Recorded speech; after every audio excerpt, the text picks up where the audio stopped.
Hello, I thought I'd make a quick devlog to show everyone how I'm getting on with this module, not just for me, but for everyone else and any other students that will be taking this module at Sheffield Hallam University or even a different university to see to see really what you'll be doing as a student. This is in 3D world space. The main criteria asks you to do it in 2D, but we were allowed to do it in 3D, even though in the third year of the BA Honours course for games design, we're doing another module called 3D Games Prototyping anyway. But yeah, I chose to do this in 3D because I just found it a lot more fun, although 2D would be easier to get a grasp on the core goal of this module, which is the scripting and making things work. But I'm quite lucky at the moment, and I've managed to get everything that I wanted to work so far at this current point. There's about 3 to 4 weeks left to submission, and I should have really started this devlog a little bit sooner. But this is what I've got to show. Yeah, so basically, imagine Pac-Man in 3D. There's a game that I'm going to link in the description below that this is pretty much based off. There's a game called Dog Deception.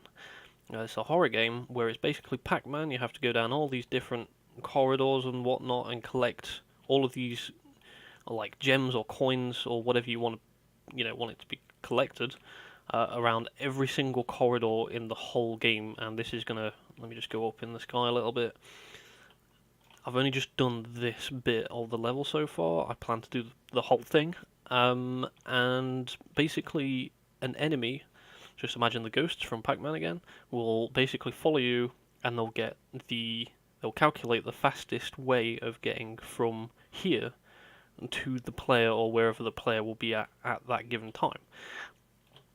The way that I've managed to do this is on the ground. I've basically give the ground I'll go on the actual enemy. I've given him a navmesh agent, and what that is in the navigation tab, which will be up here, you can actually set it so if you click on your ground, you can basically tell the object of the ground that it is static and is walkable. And if you go onto the buildings, which is the walls, I've basically told it that it's not walkable, and that's given this buffer zone here. This grayed out bit basically means the enemy can't walk there, but he can walk everywhere else. And the navmesh agent controls everything else. So basically, it's AI giving the enemy directions.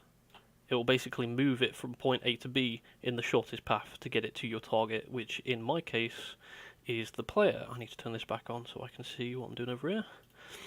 I've got collectible coins at the moment. I've literally just finished this script this morning, and I've got it working with a simple GUI on the screen when you play the game. Again, that's just temporary as of now. I'm going to make a proper UI later with hopefully a minimap.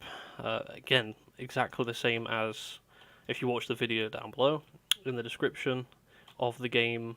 I forgot what it's called already. Dog Deception. It's a great game. But yeah, I'll quickly demonstrate it. So we'll press play. It'll maximize. So I've got music in the background. Got coins. You can hear the pickup noise.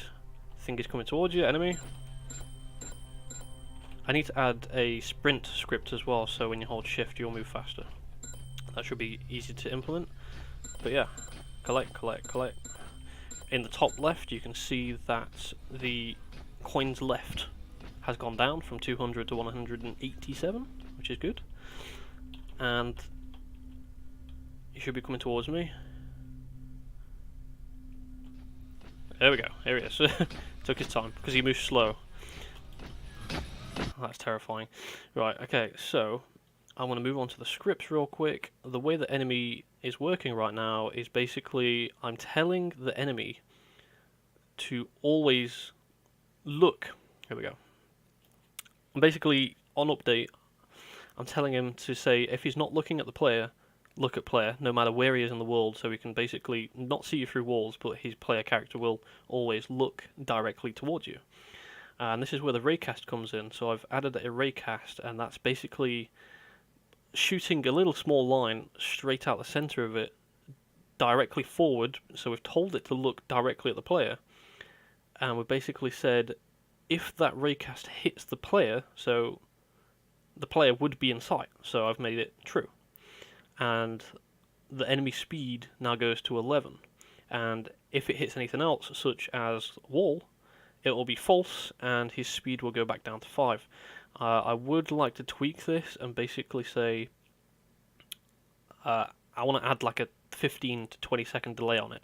So even though he loses sight of you, he's going to be still running at 11, or should I say 10.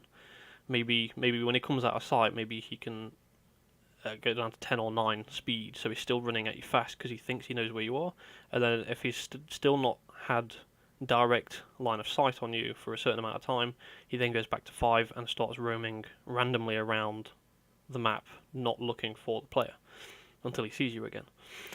Okay, so the score system is basically, I've added a public int of 200. That will go up, hopefully. I want to turn it to like 250 to 300 because there's so much space for all of those collectibles to go.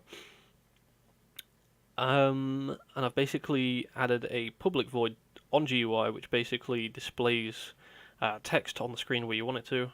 And I've basically said coins left plus the point. So it'll basically say the coins left, and then it'll literally say 200 to the right of the colons. And then on the coin script, I've got it rotating, so that's what makes the coins rotate, easy. And then when the player picks it up, it is going to get the score system, which is this, and basically minus a point from it. So there's less to collect. So once there's 200 coins, once you start collecting coins, it'll go down one by one. I'm not going to lie, this took me a while to do because I have no idea how to do it. Back to this. Yeah, this is what I've got so far, really. Don't forget that this is still quite bright. If I go onto the light settings and just type in 0, and I'll press play on the game, this is realistically how it's going to look when it's finished. It's going to be dark. So you can collect the coins, it's a bit more scary. I need to size the coins down because I think they kind of obstruct your view. But it is a lot more scarier when it's that dark.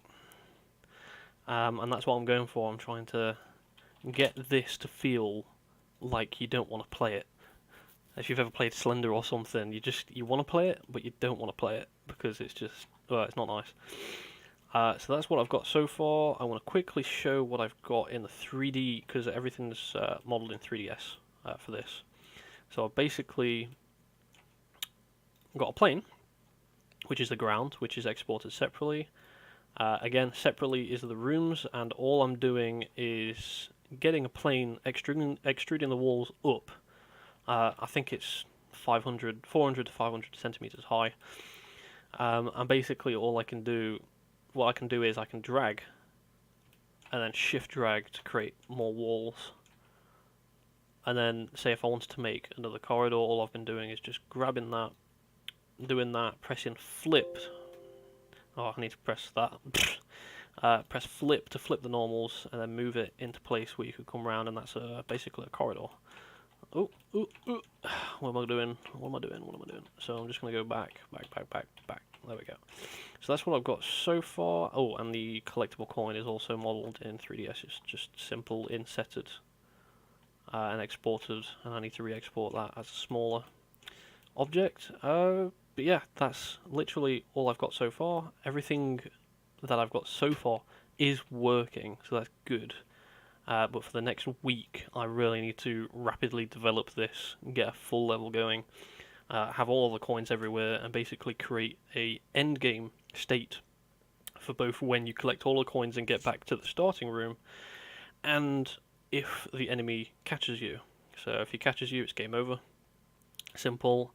Other than that, you need to collect all coins on the map. It is going to be hard to tell without a minimap on the screen basically saying, hey, there's coins over here, so I need to set up something that says, hey, there's coins in that direction, you need to go collect them. And then once the counter from 200 or 250 hits 0, make your way back to the starting room, and you've basically won the game. So that's what I've got coming in the next week. Hopefully I can make another devlog real quick. If there's any students that are doing this, very soon, maybe you're in year, what year am I in now? 2? Yeah, the end of year 2. If there's any students from lower years that are wanting to do this and you've got any questions, just put a comment down below and I'll try and answer as best as I can. It's a pretty chill module. You just need to make sure that you've got a really good just a good idea, basic idea of what you want to do, and start working on it straight away and just keep adding to it. That's all you can really do. That's what rapid game prototyping is. So yeah, thanks for watching, and I'll keep you guys updated very soon.